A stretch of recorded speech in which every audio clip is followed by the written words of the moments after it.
So yun, good morning mga paps, mga padya kayo. Meron na naman tayong isang ibabike check. Ito yung Speed 1 Defender version 2. Yan, pinabuild sa atin nila sir. Ayun o. Yun, dalawa yung may cup.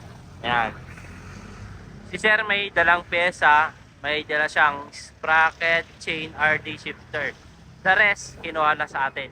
Ayun o, napakaganda ng tindigan nito. Naiuwi niya tong bike na to sa halagang 2,000 pesos. Kasi ang ganda ng record niya sa home credit. Yan, check natin isa-isa yung mga nakakabit dito. Hindi to nag-jeep na bike pero napakaganda. Maskulado. Tignan natin.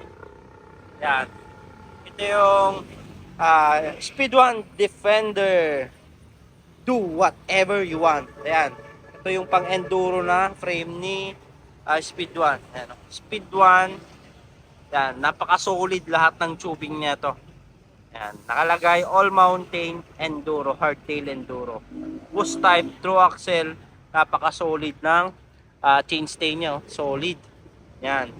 Isa-isayin natin yung mga parts na nakabit dito. Ito sa atin to, bago to. Mountain Peak Seal bearing. Tatlo yung bearing niya to.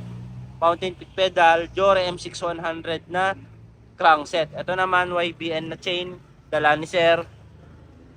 At ang kinakalawang na sprocket dala ni rin ni Sir. At yung Edison. Ayan yung dala ni Sir. Pero sa ibang parts, dito na kinuha. Katulad ng Maxxis Ardent na bumagay sa build natin. Na malalaking spike. Ayan. May offer nga ako sa kanya. Yung 2.4 sana na Continental. Sabi niya, ipang long ride niya din. Kaya binigay na lang namin 2.25 na Ardent. Ayan. Naka white trim na Speed 1 Soldier. Ayan. Pops Pro 1 spoke. Pops Pro 1 version 5 na hubs. Siyempre, tunog mayaman yan.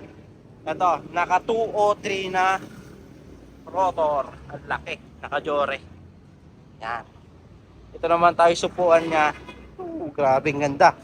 Ito yung Pops Pro 2 na saddle natin. Napakaganda oh. Makikita nyo naman, ang sarap pisilin. Paano pa kayo pet mo yung upo dito. Kagandahan niya to, meron tayong cover dito sa may gitna niya. Ayan. Tsaka dito sa ilalim. Wala kang makikitang staple solid yan. Napakaganda. Pops Pro 2 na seat post, dual lock. Submit seat clamp. Ang tibay na to. Daming support. Ito sa headset niya. Mountain Peak Seal bearing, Pops Pro 2 na stem, ayun, napakaganda, grabe.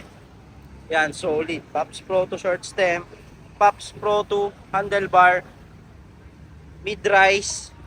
Ito yung malupit. Naka-back sweep, sarap niyan.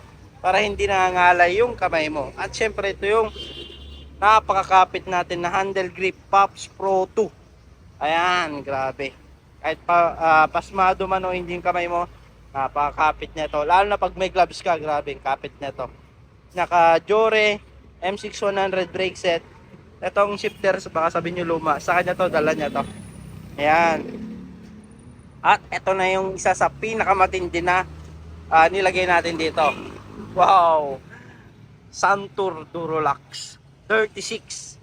Yan, ito yung kagandahan sa port na to. Meron siyang high speed tsaka low speed compression. Ayan.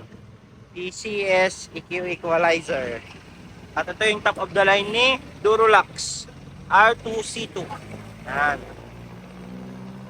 Siyempre hindi mawawala yung fender na napaka ganda. So ayan yung kabuuan ng bike ni Sir na napaka maskulado. Pang enduro setup. Ayan. Pwede na itong iharabas. Ayan. Sa mga nagtatanong, home credit 2,000 pesos lang. Ayan. And kung gusto nyo rin magpa-build, visit lang kayo sa Pops Bike Shop. Meron din tayo isang pinapa-build dito. Ayan. Napakaganda. Ayan. Meron din dun. Ayan. Meron din nakapila. Ayan. Thank you. Mga nasa malalayong lugar naman na gusto magpakita ng suportas dito sa Pops Bike Shop at gusto mag-order, ayan, visit lang kayo dito sa mga legit account namin. Dito lang kayo pwedeng makipag-transact para legit at di kayo may scam. Visit lang kayo sa TikTok, Shopee, Lazada namin. Pops Bike Shop Official. Ayan, ito yung mga legit account namin. Jason Bike Parts. bikers need. Thank you mga paps, mga kapadyak. Ayan, dito na kayo makipag-transact at mag-order. Thank you.